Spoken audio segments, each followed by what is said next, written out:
বাংলাদেশ জাতীয়তাবাদী দল বিএনপির প্রতিষ্ঠাতা আমাদের স্বাধীনতার মহান ঘোষক শহীদ রাষ্ট্রপতি জিয়াউর রহমানের শাহাদাত বার্ষিকী উপলক্ষে আজকে আমাদের এই খাবার বিতরণ ও দোয়ার আয়োজন।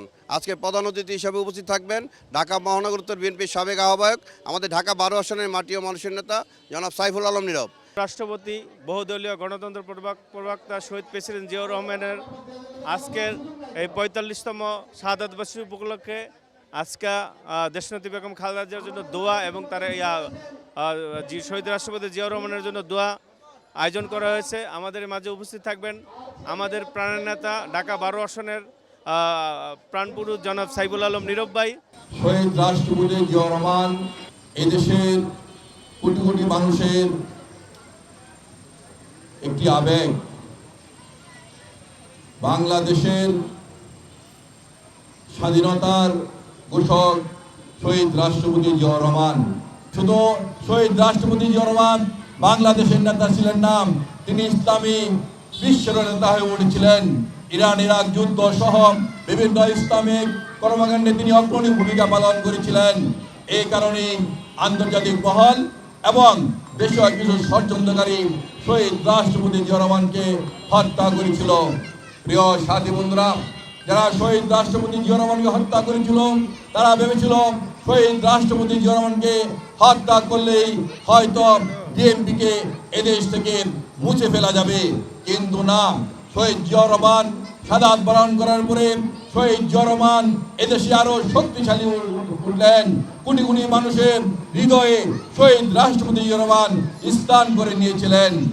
প্রিয় সাথী বন্ধুরা, পরবর্তী পর্যায়ে আবার বেগম খালেদা জিয়া এদেশের মানুষের নেতৃত্বের হাল ধরলেন, বিএনপির নেতৃত্বের হাল ধরলেন। বেগম খালেদা জিয়া দীর্ঘ 9 বছর এই স্বৈরাচার এরশাদের বিরুদ্ধে আন্দোলন সংগ্রাম করে আবার বাংলাদেশের মানুষকে ভোটাধিকার ফিরিয়ে দিয়েছিলেন, বাংলাদেশের মানুষের ভোটের অধিকার ফিরিয়ে দিয়েছিলেন।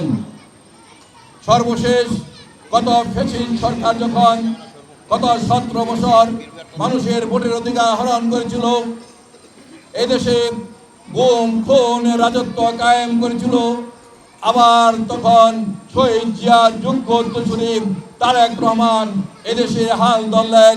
তিনি বাংলাদেশের বিভিন্ন প্রান্তে ছাত্র যুবক শ্রমিক পেশাজীবী সংগঠনকে ঐক্যবদ্ধ করে সেই ফ্যাসিস্ট শেখ হাসিনার বিরুদ্ধে আন্দোলনে অংশগ্রহণ করার আহ্বান করেছিলেন। তারেক রহমানের আহ্বানে বাংলাদেশের ছাত্র সমাজ, যুব সমাজ, শ্রমিক সমাজ সবাই ঐক্যবদ্ধভাবে এই ফ্যাসিস্ট সরকারের বিরুদ্ধে আন্দোলন সংগ্রাম করে এই ফ্যাসিস্টকে এদেশ থেকে বিতাড়িত করেছে। আজকে আমরা ফ্যাসিস্ট মুক্ত হয়েছে। আজকে বাংলাদেশে একটি গণতান্ত্রিক সরকার প্রতিষ্ঠিত হয়েছে।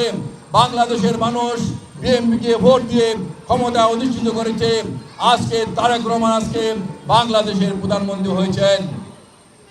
কিন্তু আমরা দেখতে পাচ্ছি একটি মহল, বিশেষ করে স্বাধীনতা বিরোধীরা, যারা স্বাধীনতা যুদ্ধের পক্ষে ছিল না, যারা স্বাধীনতা যুদ্ধের সময় পাক হানাদার বাহিনীর পক্ষে ছিল, সেই গোষ্ঠীটি আজকে আবার নূতন করে এই সরকারের বিরুদ্ধে, এই দেশের বিরুদ্ধে, মানুষের গণতন্ত্রের বিরুদ্ধে আজকে চক্রান্ত করছে, ষড়যন্ত্র করছে।